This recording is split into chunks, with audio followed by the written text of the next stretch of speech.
والله أرنتاس وأرن آدي أقول ومدة الصوماليات ملك استجوبتنا أقول هنا وقت كها بون الله قطي إن كستو واحد بدك دمرايا اللي يرد دمرايا لوضع نعبي اللي يرد الصومالية جهين بني قط عندنا وأقول أسوهيتي ومدة الصوماليات هنا وقت كها بون الله قطي واقرته in marka deegaano badan laga saaro oo degmooyin dhowr ah oo gobolada shabeellada dhexe hiiraan iyo galgaduud iyo mudug haddaba ma ka dhigan tahay tilaabadaasi in la soo gabagabeeyey baalkii khawaarijta al-shabaab maya waa horumar leh oo horumar aad u weyn la gaaray laakiin lama dhihi karo waa la soo gabagabeeyey sababtoo waxaa ah nimankan waa niman qowlisato oo iska socda marba meel u socda weli duurkii bay ku jiraan dhinacyadii aan laga soo gabagabayn inay ka imaan karaan oo weligay soo gudbi karaan marka weli ma dhammaanin muxuu ahaa dhibaatadooda weli lama gabagabaynin laakiin jab xoog labaa gaaray horumar aad u fiican baa la gaaray dhul badanaa laga xoreeyey magaalooyin qaybo badahaa laga xoreeyey laakiin waxay ku socotaa dariiqii lagu soo gabagabayn lahaa bay ku socotaa meel fiicanna waa maray waayo marka khibradaada ciidan aad u fiiriso maadaama muddo aad ku dhex jirtay ciidamada xoogga dalka maxaad oo tala aad ka dhiibi kartaa howlgallada socda iyo in la weeqo awooddii kooxda khawaarijta al-shabaab waxaa waaye talada horta meel kastoo la joogo ama qof kastoo soomaali ah si kasta ula dagaalami karo inuu arrintaas ula dagaalamo waayo wax kasta waxuu ka geysan kara inuu ka geysto waayo hawsha socotana lasii dhiirigeliyo haddii marka gobolada kale loo gudbo gaar ahaan gobolada shabeellada hoose iyo baay iyo batool loo gudbo markaas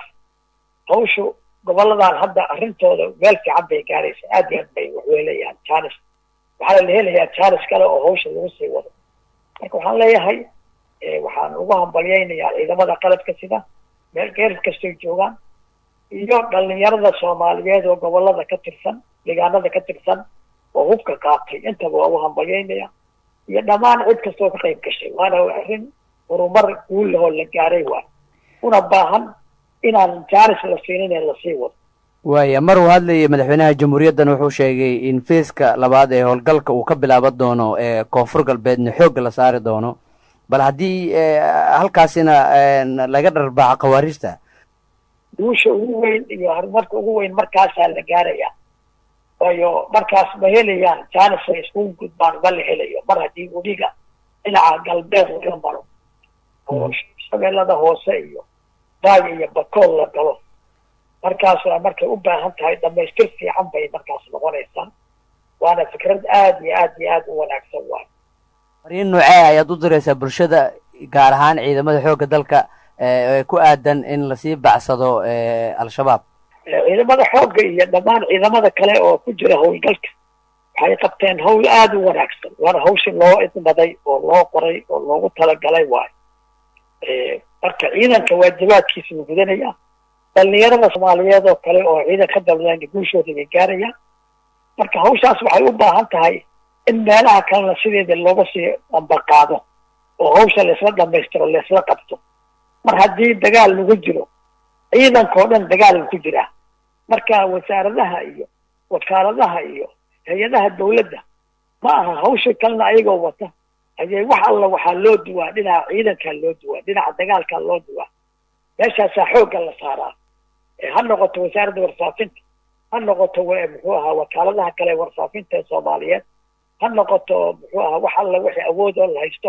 waxaa la iskugu geeyaa cadowgaas sida loo jebin lahaa ficil iyo af iyo adin intaba la iskugu geeyo marka guul dhamaystiran halkaasay ka imaanaysaa marka